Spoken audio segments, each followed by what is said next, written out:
সবসময় একই রকম স্টাইলেই তো আমরা জলপাইয়ের আচার করে থাকি। তো আজকে ভিন্নভাবে জলপাইয়ের আচারের রেসিপি আপনাদের মাঝে শেয়ার করছি। আশা করছি আপনাদেরও এই রেসিপিটি ভালো লাগবে। তো চলুন কথা না বাড়িয়ে দেখে নিই কীভাবে বানিয়ে নেব। তো এখানে জলপাইগুলো নিয়েছি, এখানে 1 কেজি পরিমাণে জলপাই ছিল, আগে করে নিয়েছি। তো এখানে একটি জলপাই একটি বাটিতে রেখে একটি কাঁটা চামচ দিয়ে ভালো করে ফুটো ফুটো করে নেব। দেখতে থাকুন কিভাবে করে নিচ্ছি। একদম বেশি বেশি করে ফুটো করে নিতে হবে। আপনারা চাইলে টুথপিক দিয়েও করে নিতে পারেন, কোনো সমস্যা নেই।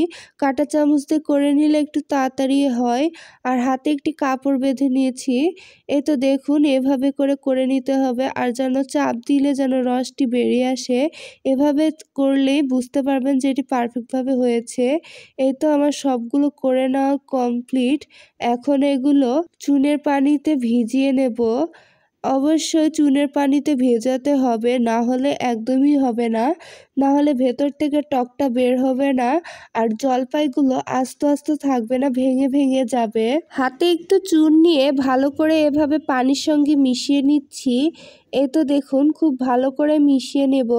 আর এগুলো রেখে দিতে হবে 4-5 ঘন্টা ভিজিয়ে। আপনারা যদি সারা রাত ভিজিয়ে রাখতে পারেন কোনো সমস্যা নেই, এতে আরও ভালোভাবে হয়ে যাবে।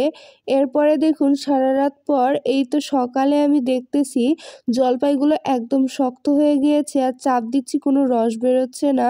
এখন ভালো করে ধুয়ে নিতে হবে, যেন কোনো রকম চুনের সাদা পানি যেন না বের হয়। এজন্য 5-6 বার একটু ভালো করেই ধুয়ে নিতে হবে। এই জলপাইয়ের আচার বানানো খুব একটা কঠিন কাজ নয়, শুধু দেখতেই থাকুন। শুধু ফুটো ফুটো করাটাই একটু কষ্টের, তাছাড়া সব কিছুই ভালোই লাগে করতে। এরপরে একটি শুকনো খোলায় নিয়ে নিচ্ছি শুকনো মরিচ, জিরা আর পাঁচফোড়ন। এগুলো টেলে নেব ভালো করে। এই তো দেখুন কিছুক্ষণ এভাবে ভেজে নিচ্ছি। এরপরে কড়াইয়ে দিয়ে দিচ্ছি সরিষার তেল। অবশ্যই সরিষার তেল ইউজ করতে হবে। এরপরে দিয়ে দিচ্ছি রসুন কুচনো। এরপরে দিয়ে দিচ্ছি শুকনো মরিচ আস্ত। তারপর আরও একটু দিয়ে দিচ্ছি পাঁচফোড়ন দিয়ে এর মধ্যে দিয়ে দিচ্ছি সরিষা বাটা দিয়ে এখন কিছুক্ষণ ভালো করে ভেজে নিচ্ছি। অবশ্যই একটু ভালো করে ভেজে নেবেন। এরপরে জলপাইগুলো ঢেলে দিচ্ছি সবগুলো। এরপরে ভালো করে এভাবে নাড়াচাড়া করে মিক্সড করে নিচ্ছি। আর এই সময় স্মেলটা খুব সুন্দর এসেছিল। এরপরে দিয়ে দিচ্ছি লবণ আর পরিমাপ মতো চিনি। আমার এখানে যেহেতু 1 কেজি পরিমাণে জলপাই রয়েছে, আপনারা যদি একটু বেশি পরিমাণে করতে চান তাহলে চিনির পরিমাণ একটু বেশি করে দিতে হবে।